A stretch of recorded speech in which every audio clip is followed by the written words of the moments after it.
So hello, welcome. Thank you very much for joining us today. My name is Dora. I'm one of the organizers of Qesher, and I see a lot of familiar faces. Thank you very much for being here again and joining us again. And I also want to welcome everyone who is joining us for the first time. Very nice to have you here. I'll just say a very brief introduction about Qesher. This is a project that we started now almost 5 years ago. And our aim is to introduce different Jewish communities from all over the world. So we learn about Jewish history, Jewish heritage, Jewish culture in different places, different cities, different countries. And the event that we are hosting today is a Qesher book club, which grew out of this project. And of course, because there are many, many books that are somehow related to this topic, that somehow speak about Jewish heritage, Jewish culture in different places in the world. So we are very happy to share with you books and authors who are like-minded and would like to share their books with you. So today we are very happy to welcome Julie Metz, who is the author of Eva and Eve and also the book Perfection. And she's very well known with these books. We're very happy to have her here. She's going to present about Eva and Eve today. And of course, if there are questions, please put them in the chat. And after her presentation, we will have time for Q&A. So I'm just going to pass the word to Julie and let's get started. Okay, very, very wonderful to be here today. Thank you all for joining me. And I'll be presenting my book, Eva and Eve. And I'll just show you the cover, which looks like this. This is probably the one you would find now. It's in paperback. And I would very much like to thank Dora and Sebastian for inviting me. It's really wonderful to be part of this international cultural community with such a strong mission to share Jewish history. And I hope this journey to Vienna before the Second World War will pique your interest in learning more about the history of Jewish life in Vienna. And if so, I hope you'll join me this Thursday when I'll have the pleasure of introducing Michael Simonson of the Leo Baeck Institute in New York City, which is where I did most of my research for Eva and Eve. Leo Baeck is housed at the Center for Jewish History in New York City, and it is focused on the history of German-speaking Jewish history. And Michael will present a full history of Jewish life in Vienna from Roman times to the present. So the story I'll share with you today begins in Vienna, which is the Vienna of another time when there was a sizable Jewish population, about 200,000, in a very cosmopolitan city, the center of a vast Austria-Hungarian empire. My grandparents were born here to Jewish parents, and their parents and grandparents had once lived in small towns in what would now be Poland. It was then called Galicia, and they left those areas as a result of pogroms and economic hardship, and made their way to Vienna in search of work and a better life. And along this journey, the men found jobs, and their wives and children adopted the customs and clothing of their new city. And in turn, as they populated Vienna, they participated and enlivened the cultural life of a really great city. There were writers, artists, musicians, scientists, doctors, lawyers, and educators. And this is where my mother was born, Eva Singer, in 1928, into a Jewish family, comfortably upper middle class. And they lived in a neighborhood, if you know Vienna, just outside the second ring.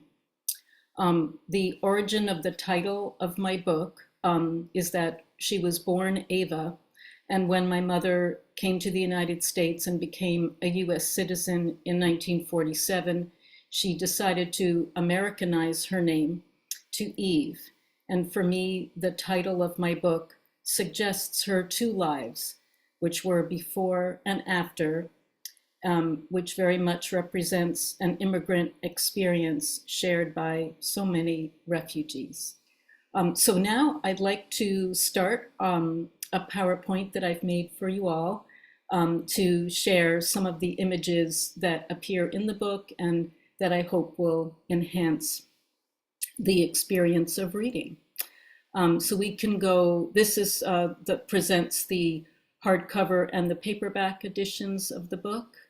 And then we can move to the first slide after that. So in this slide, you'll see on the left is the cover of a keepsake book that I found shortly after my mother died. And it was hidden in the back of a drawer. I had never seen it. I didn't know anything about these books, but it turned out when I started working with Michael Simonson at Leo Beck that there are many archives full of these keepsake books, which were often the only thing that children were able to bring with them when they came to the United States or went elsewhere. So I showed this book to my father, and he had never seen it either. My parents had been married for 54 years. So she had kept this book hidden from all of us. It was kind of heartbreaking to find it because it really indicated, it kind of held a lot of personal pain for her. But I was very glad to finally find it and understand a little more about her life. Finding this book was really the beginning of my writing experience. It felt like a challenge that she'd left for me to share a story that I think was very common for people who had to flee Vienna. This is really where my story begins, and now we'll go to the next slide.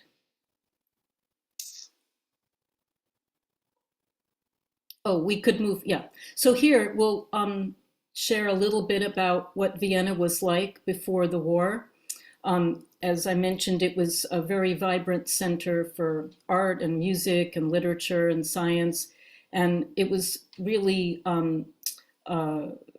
one of the most important parts of Viennese culture was the cafes, where people went, to spend time to relax, but also to discuss politics and culture and everything. So I included a quote here by the writer Stefan Zweig, who was a best-selling Jewish author of the time right before the war. And really, when he writes about Vienna of this pre-war time, he speaks about it as just sort of this wonderful place where you really felt you belonged. And even though there was anti-Semitism in Austria and in Vienna too, you as a Jewish person, you could participate fully in this very beautiful culture. It was there for everyone. And my grandparents were very much part of this culture. So we can go to the next slide. And here's another photo of one of the very beautiful cafes in Vienna. Some of them still survive. When I traveled to Vienna to do my research, I spent as much time as I could in some of the very beautiful historic cafes.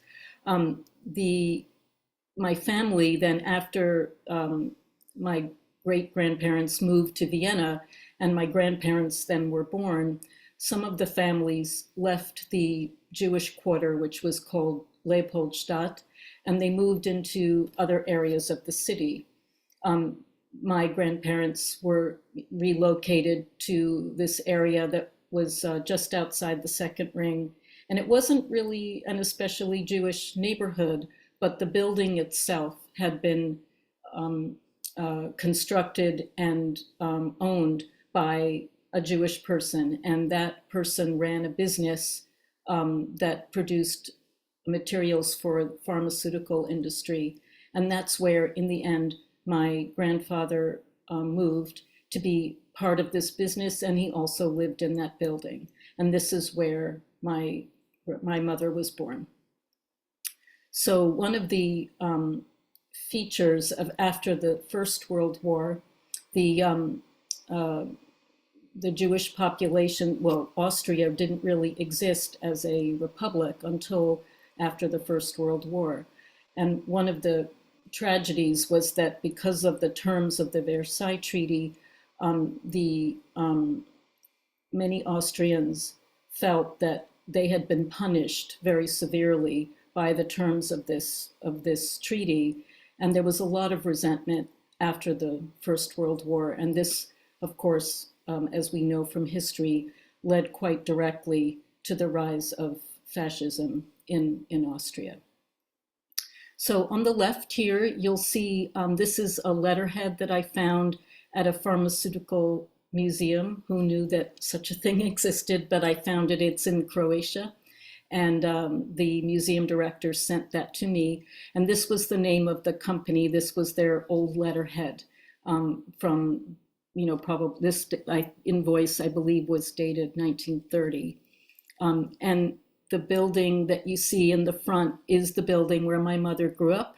And then in the back, you can see a factory. And what I can tell you, having been there myself, is that it's somewhat exaggerated in the way that all advertising is.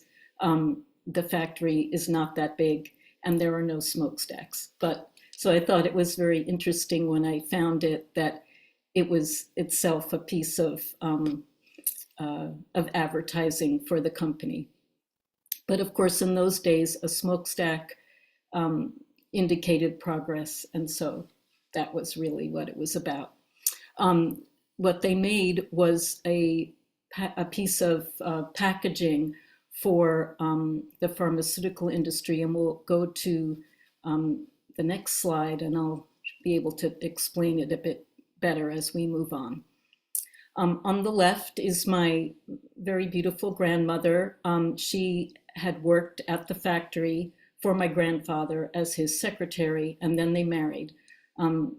Before the war, you may or may not have heard that there were many kind of costume balls in Vienna, and there still are some. So here's my grandmother on the left in a homemade costume. I'm thinking it might be Flora of the Spring. I'm not quite sure. On the smaller photo, you can see my grandmother. She's second from the right. She appears to be dressed as Mozart.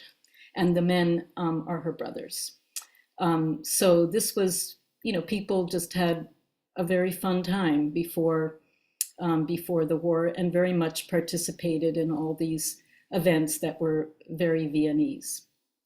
So we'll look at the next slide. And here is the item.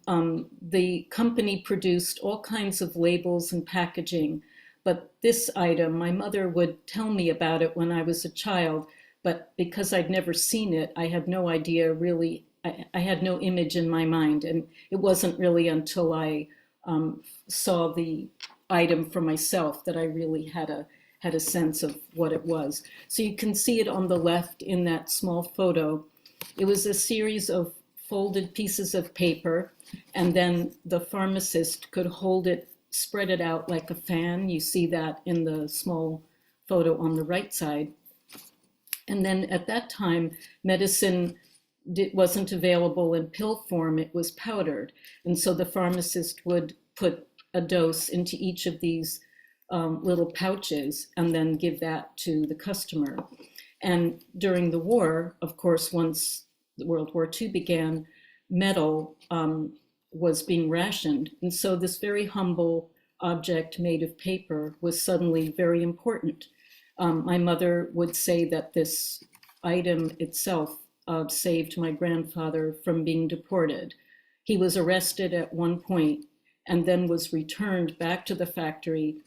The Gestapo ordered him back and told him to keep running the factory, which had already been taken from him, but at least it gave him time to navigate the very difficult rules and regulations and fines and fees for people who were trying to get out.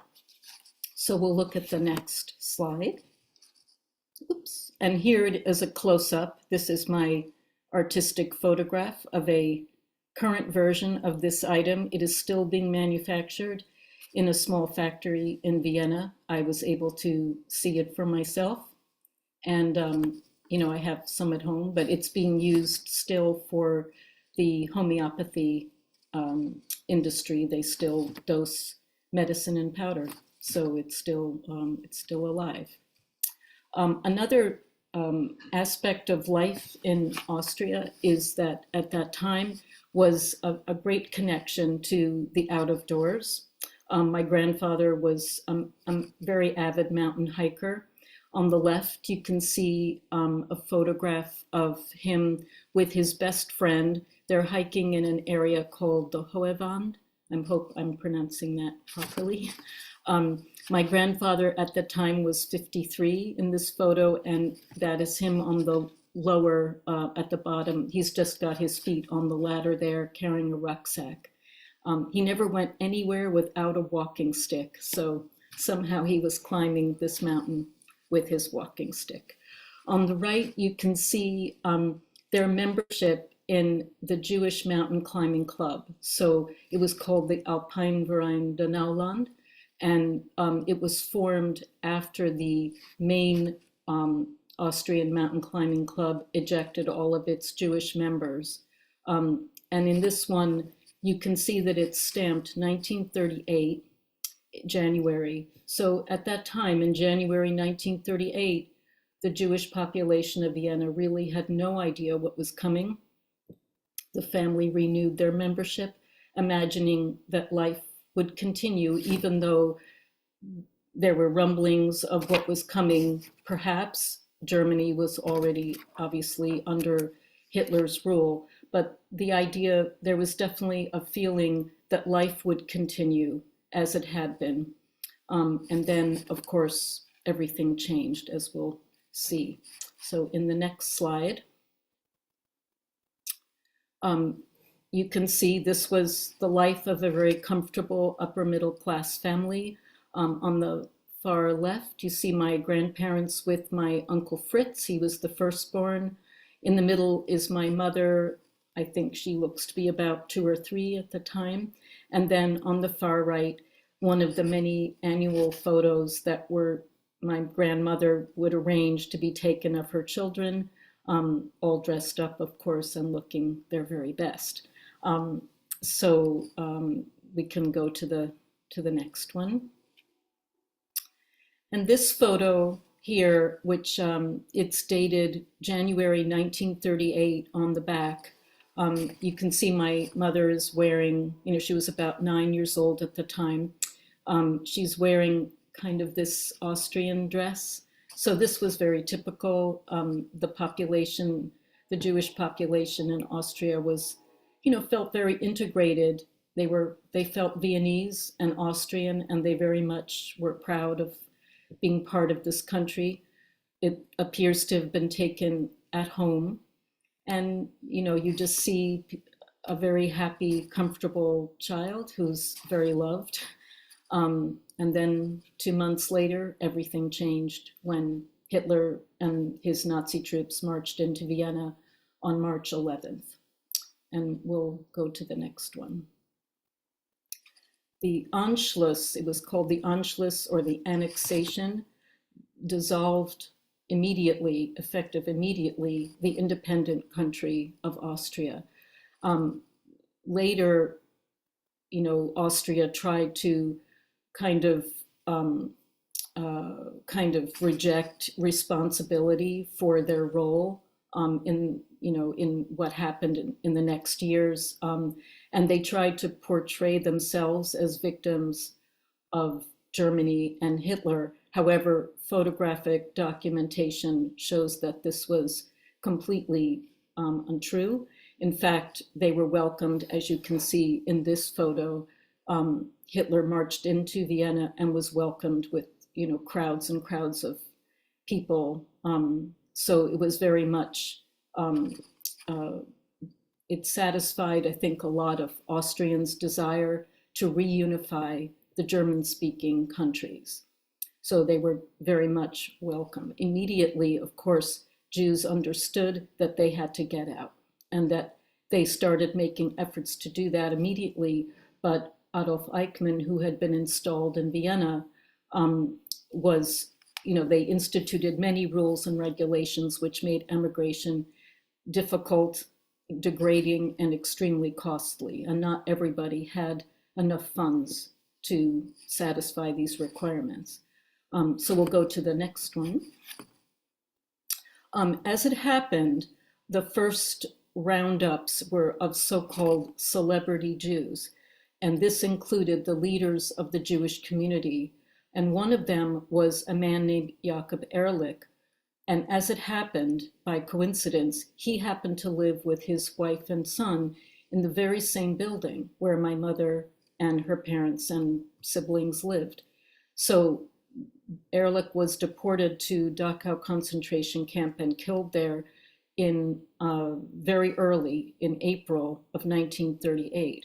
So this meant that my grandparents understood immediately that there was great danger and that they had to leave. And they were immediately trying to get out. But the first thing that they did was to send my two uncles to live with relatives in London. And this fractured my mother's family immediately. The two uncles spent the war years, the rest of the war, in London. One of them eventually came to the United States, and one of them never left. He lived all his life in London. So I think this kind of fragmenting of the family is something that happened to many of the families who were caught in Vienna and were struggling to get out. People did whatever they could to get out, but it often meant sending their children away to strangers. As we know from the Kindertransport, many children were sent away and never saw their families again. In this case, I often wondered why my mother did not accompany my two uncles to London. And my father told me later that she insisted on staying behind. My mother was a very forceful personality, so I can imagine how this happened.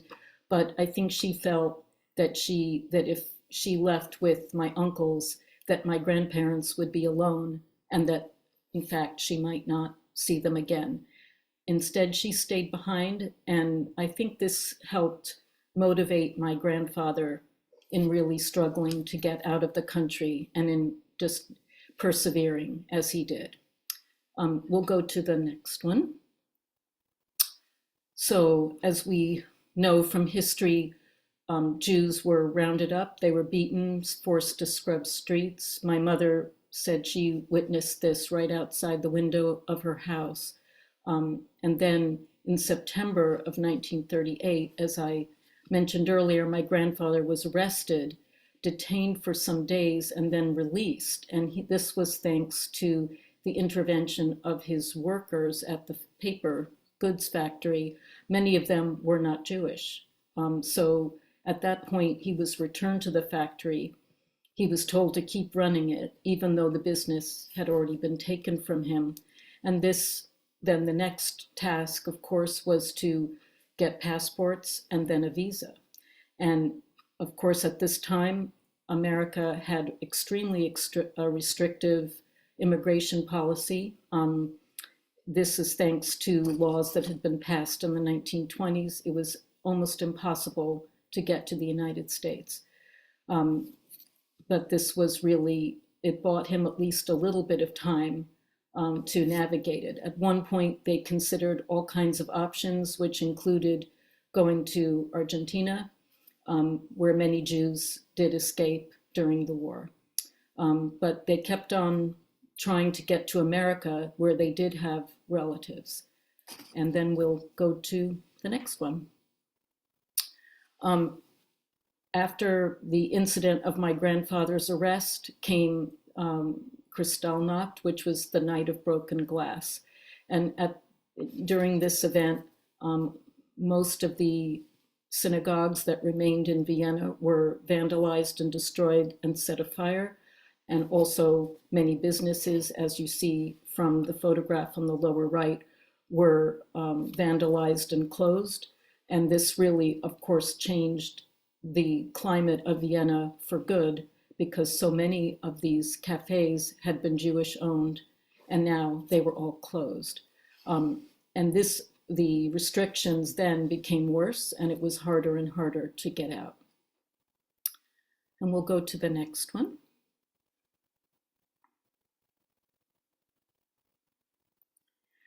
And then this is, I wanted to share with you one spread from this poesy album. This is the Keepsake book that I found in my mother's drawer. And in this one, it's really very poignant. On the left side, you can see a legend from the Walt Disney movie, The Three Little Pigs, which, you know, is an animated classic. And it was showing in Vienna at movie theaters in 1939. And the little friend who wrote, you know, Renata, unfortunately, I was not able to research any information about her because there was no last name. But, you know, she was one of my mother's childhood school friends. And it's just kind of something to see this. It really was chilling for me when I first saw it, that people seemed to understand who the big bad wolf was, which was Adolf Eichmann, who was really in charge of Vienna at this point. So we can look at the next one. Finally, it was possible. My grandfather was able to get their passports, and you can see they are stamped with the ominous stamp of the Third Reich. My mother is listed in here as their dependent, but they still didn't have a visa. I don't know where these photos were taken, the identification photographs, but you can already have a sense of just how drained and exhausted my grandparents were by the time they got these passports back, and how much life had changed for them.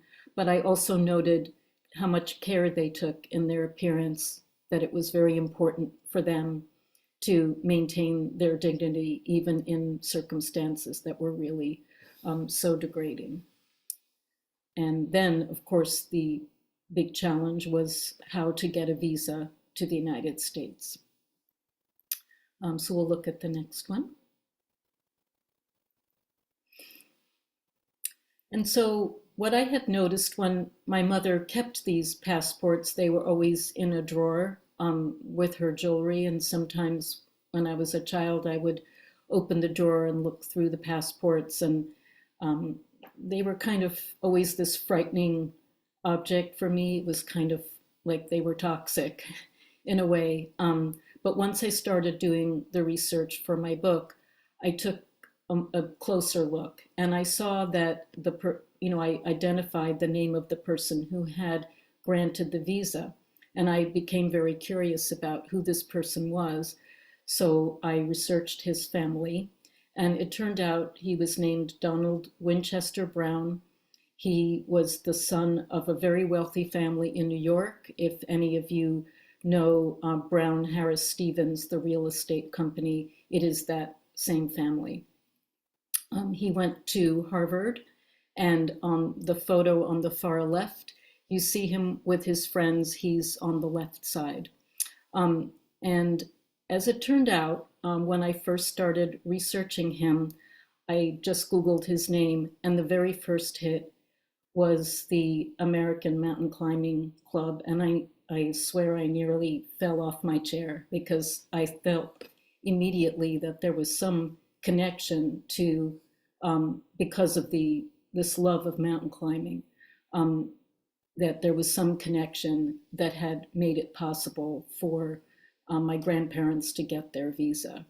In the center photo, this is after the war, and it appears to have been taken in upstate New York, not very far from where I live now. So I've always felt a connection to this man whom I never met. He died very young, as it happened, on a highway not far from where I currently live. So I also found out that he helped a number of Jewish families leave during this time. So we'll look at the next one. Once they did get their visa, they traveled to Italy to the city of Trieste, which is in northern Italy across the Adriatic from Venice. And Trieste has a fascinating history that I explore in my book. It was the site of a very vibrant Jewish community. Many of those Jews had in fact come from Austria because Trieste was at the time part of the Austria-Hungarian Empire.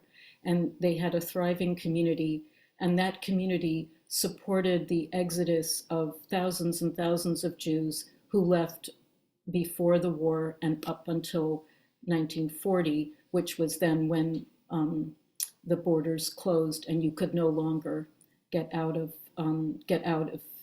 Europe in this way. My mother's family traveled not on the very last boat that left Trieste, but one of the last. I think there may have been one or two more sailings after that. And they sailed on a very grand ship called the Saturnia. I've seen photos of the first class. They were extraordinarily elegant. My family, of course, did not travel first class. They went third class. It was not terrible, but it was very crowded because, of course, as you can imagine, most of the people in the lower classes were people just like them, desperately leaving.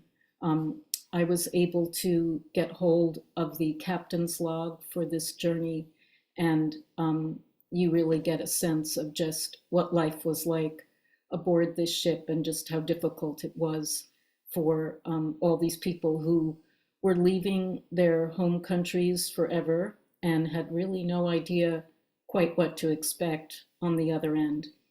On the lower photo, you can see this same ship, the Saturnia, arriving in New York City. The year is not the same year as when my mother traveled, but I think the skyline probably looked very much like this. You can imagine leaving a European city like Vienna and arriving here. And unfortunately, they spent some time on Ellis Island, and there was definitely a risk that they might get sent back.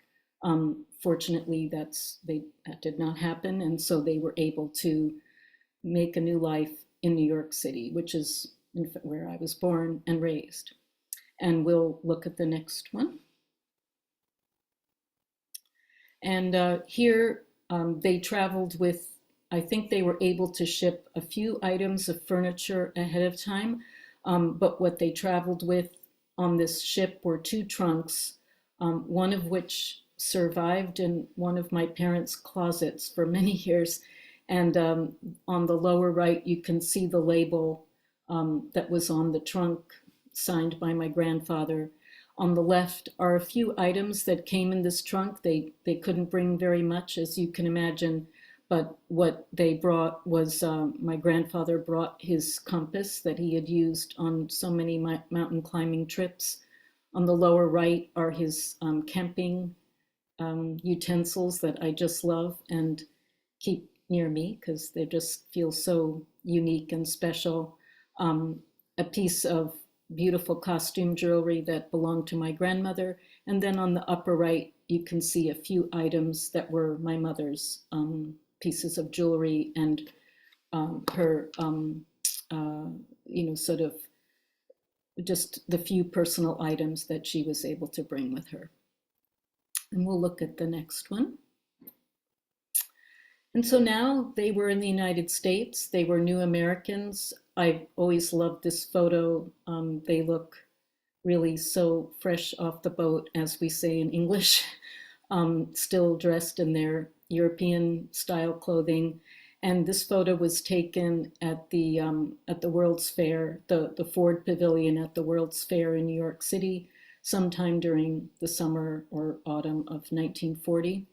And I just love it because you have this very American symbol of, commerce and progress, and then this little trio of new Americans who are still kind of making their way and are in no way what we would call assimilated. They still look and dress very, very much like the Europeans they were. At this point, they were still learning English. I mean, they had really had so little preparation to make a new life in New York City.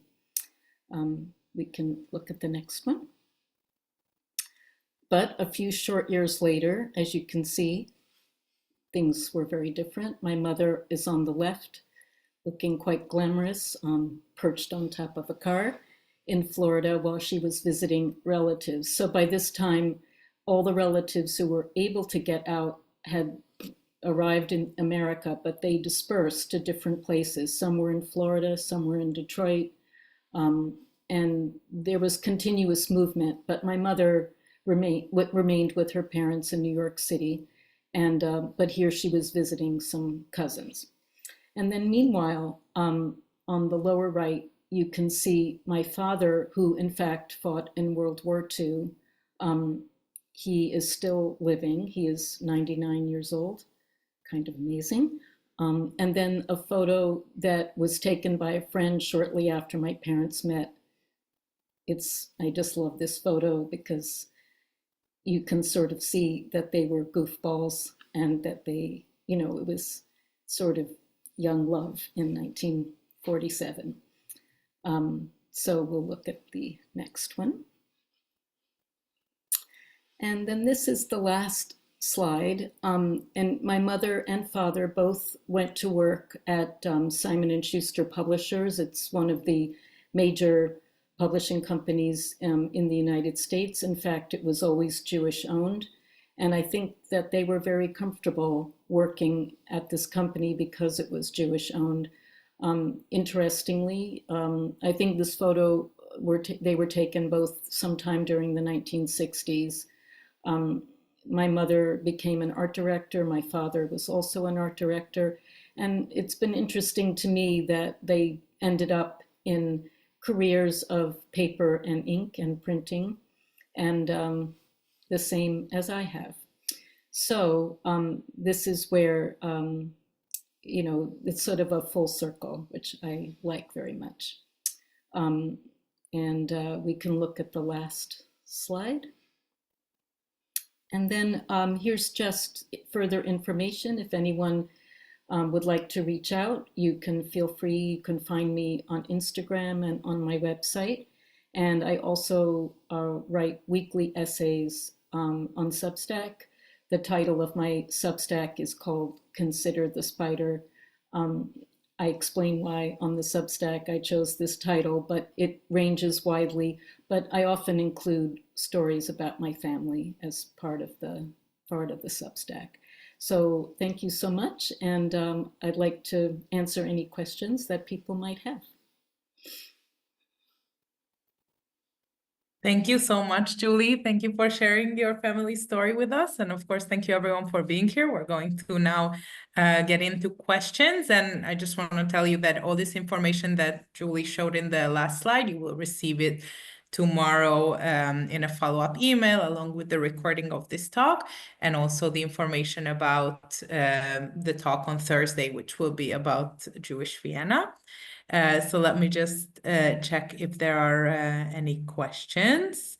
I see that many people are sharing some thoughts. So if there are any questions, please feel free to put them in the chat. Now it's the time. What kind of work did your grandfather do after he came to the US? Yeah, so when they came to New York, of course, they needed to find work. What ended up happening is that my grandfather joined a restaurant, a quite well-known Viennese restaurant in New York City. I do talk about this in the book, that there were many, many Austrian refugees in Manhattan on the Upper West Side, which is the neighborhood where my grandparents settled, and in fact where I grew up. This restaurant was called Neugrechel. There was a Neugrechel in Vienna, and the son of the original Neugrechel came to New York in 1939, reopened the restaurant, and that's where my grandfather worked. And in fact, my grandmother became the pastry chef there. So they were very steeped in that restaurant culture, and they worked there until they were ready to retire. My grandmother was an amazing cook, so I hear. My mother was also a wonderful baker, so I guess she learned from her mom. Thank you. The next question was, why did your parents not go to England? I guess along with your mother's Yeah. brothers. So what happened was that once war broke out, the Britain had joined the war, and then they closed the borders. So this was the reason. So they had to find somewhere else to go. I'm sure that was their original plan, was to go to England, in which case, they would have settled there. But instead, the brothers remained in England. One of my uncles did move to the United States in the early 60s, but the other one stayed there. And this, kind of fracturing of the family really caused, I think, a lot of trauma for everyone. As you can imagine, I think it happened quite a lot. Thank you. The next question is that you visited Vienna several times to do research. Do you still feel connected to that city, to Austria, to Vienna? Hmm.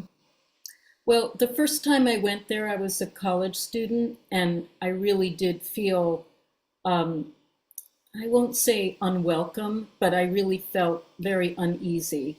The difference was that by the time I went back the second and third time, by then I had contacts because I was doing my research. And with each successive trip, I felt much more comfortable.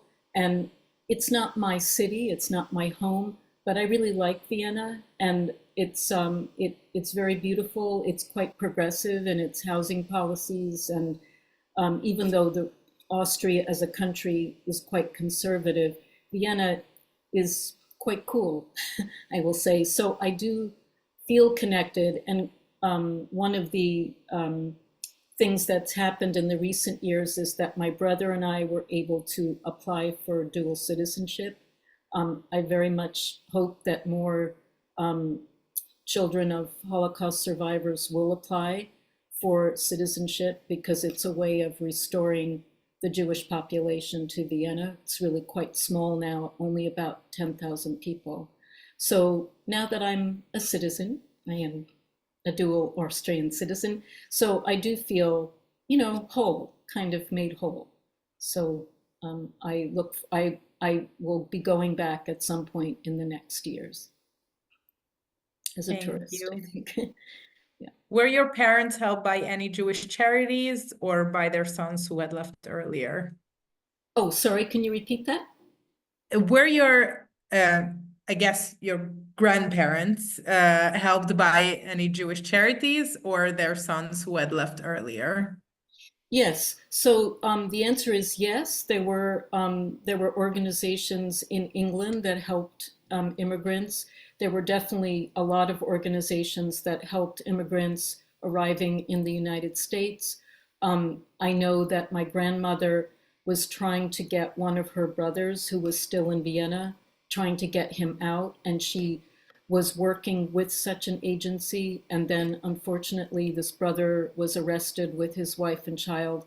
They were deported to Theresienstadt, and they did not survive, unfortunately. So, but I know that there were many organizations that were doing their very best to try to help people get out. I think maybe I'm not sure if the question referred already in the US or in getting out, but Mm. if maybe then I'll just add a second question. If in the US there were any Jewish charities that helped refugees who arrived from Vienna. Yes, once people did arrive, in fact, I included some photos in my book. There were organizations that were really helping Jews who had arrived in New York, who kind of needed to be educated about American culture and how to integrate. So many came with no English language skills or very little. So in the book, I do talk about organizations that were really helping. You can imagine what a culture shock it would have been to arrive like that in New York, and you don't know anything about anything. So in fact, there were many that were doing this work. Thank you. Someone is curious about your parents' names in publishing, and if Metz is Oh, your sure. maiden name or if it's your married name, and Yeah. maybe So people my know them. yeah. Well, my father is Frank Metz. As I mentioned, he's still alive. He retired in 1995, but has continued a full life. Just spoke to him this morning. My mother was Eve Metz, so when she married, she changed her name. Her maiden name was Singer, which is quite a common, uh, Jewish name in Vienna. When I went to the Central Cemetery in Vienna as part of my research, I found so many singers, and but I don't know for sure that they're relatives because it was such a common last name. But anyway, Frank and Eve Metz, they were quite legendary in the publishing industry. Thank you. I actually had a great grandmother with the name Did Singer. you? Yeah, yeah, it's quite a common name. Although Yeah, who knows, maybe we're cousins. So who knows? The next question is, what is the name of the group that you contacted that helped you do research? So I guess it's the moment to speak a little about the Leo Baeck Institute and also Michael and anything that you want to yes, share about yeah, for that. sure. I've done many events, and many people are eager to research their own families. So if your family came from either Germany or Austria, the Leo Baeck Institute is the place to go. Michael Simonson is one of the archivists there, and I contacted him, just more or less out of the blue. What had happened is that my mother and my uncle, whose name was Adolf, it was a very common name at the time, and although we knew him always as Dolphy, so my mom and Dolphy had given interviews to the Leo Baeck Institute as part of their effort to record stories from people who had escaped and survived. I had this recording, and I looked at the label and just contacted them, hoping that someone there would help me. And in fact, if you are looking for information about your family, you will find that they are extraordinarily helpful. Michael then put me in touch with all kinds of people in Europe, English-speaking historians who helped me hugely. I could not have written the book without their help. And many of them, I never met them. They were in universities around in Vienna, also in Gans, who, I would send them an email, ask them questions, and they helped me. So people out who are listening, if you have questions about your family, that would be a place to go, and you'll find them very open. Thank you. And of course, we'll share in tomorrow's follow-up email. We'll share also the website of the Leo Baeck Institute. Mm-hmm. Did your grandparents or mother ever return for a visit to Vienna? Yes. So my mother went back to Vienna 3 times after leaving. The first time was in 1956. So this is now after the war.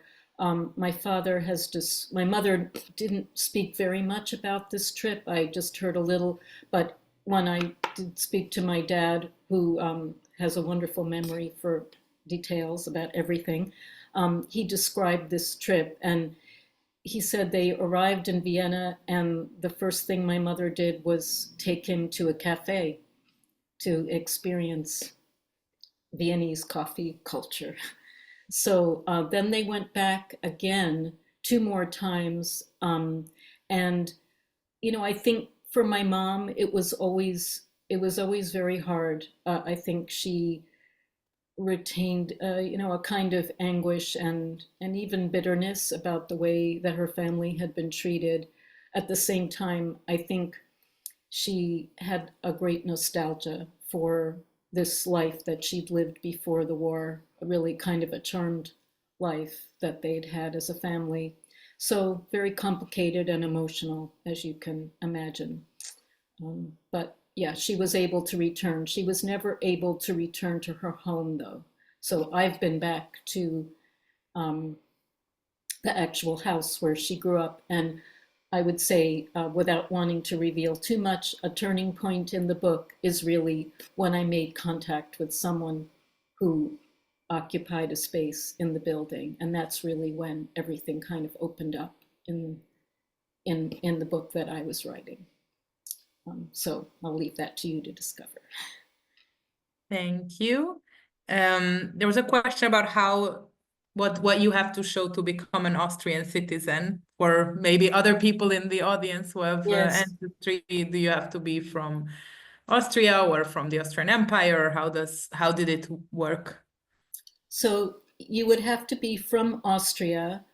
You would reach out to your very nearest Austrian consulate. There is a Facebook page for people who are working to get Austrian citizenship.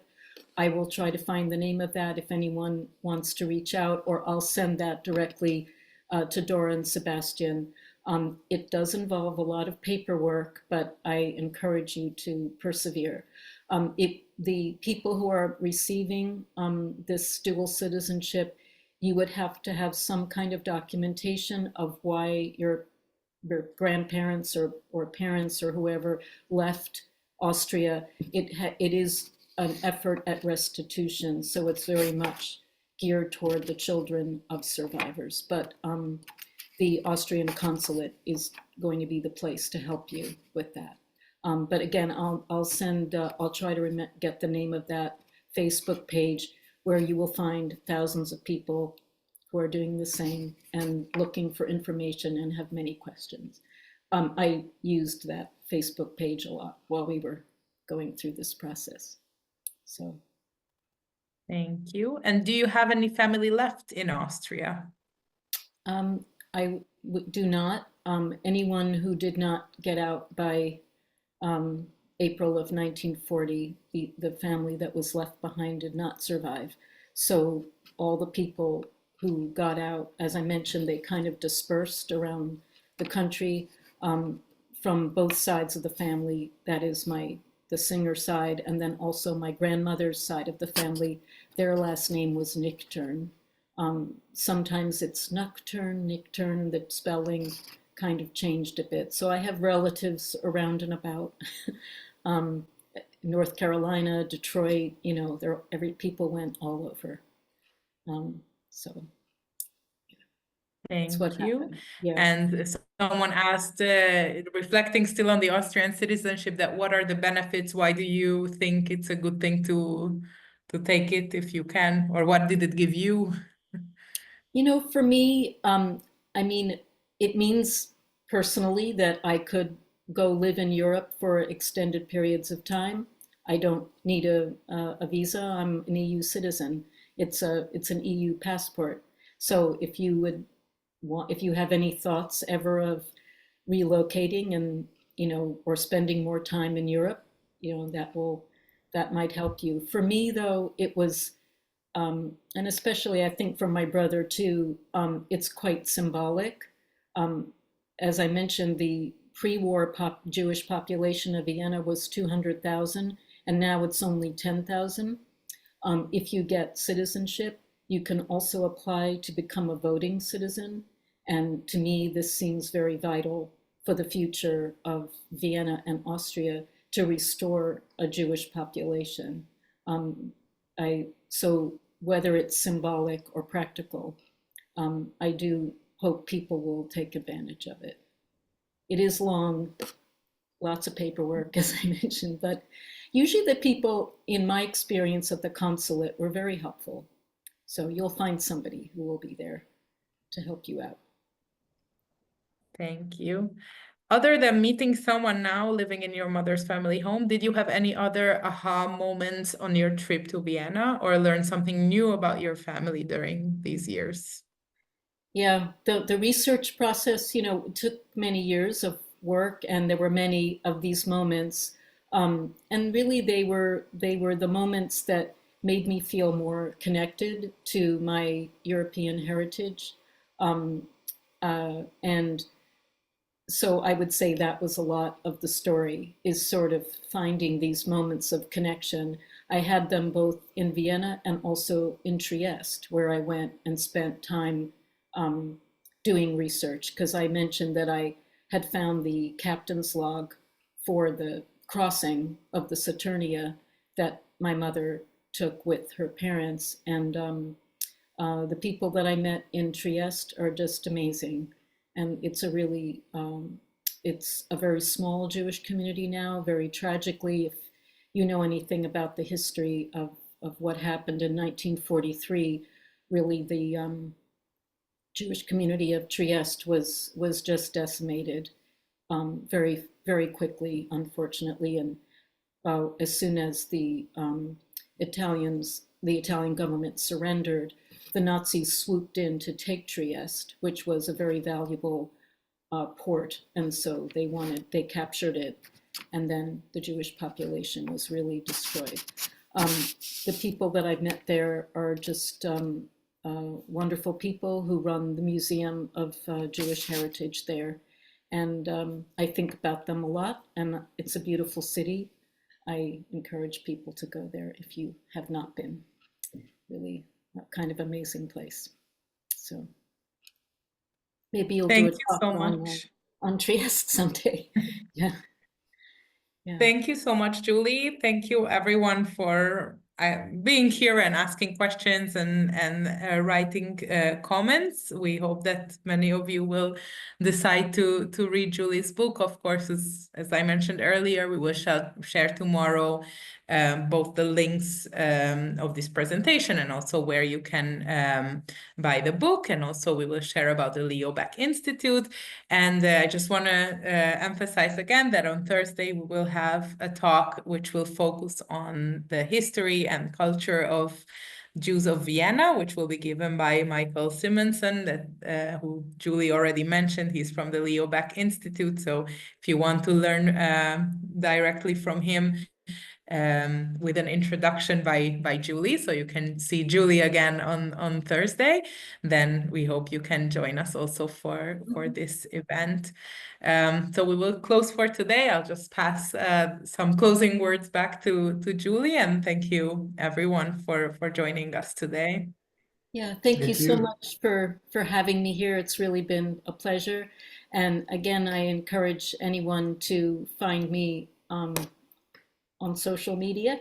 And if you have any further questions, and I'll definitely share information about the citizenship. I really do hope that people will persevere there, because it's an important symbol, I think, and you know, a part of a restoration that I hope will happen.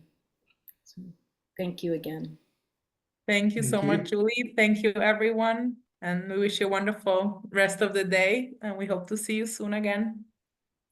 And Happy New Year for those we are seeing for the first time this year. Thank you.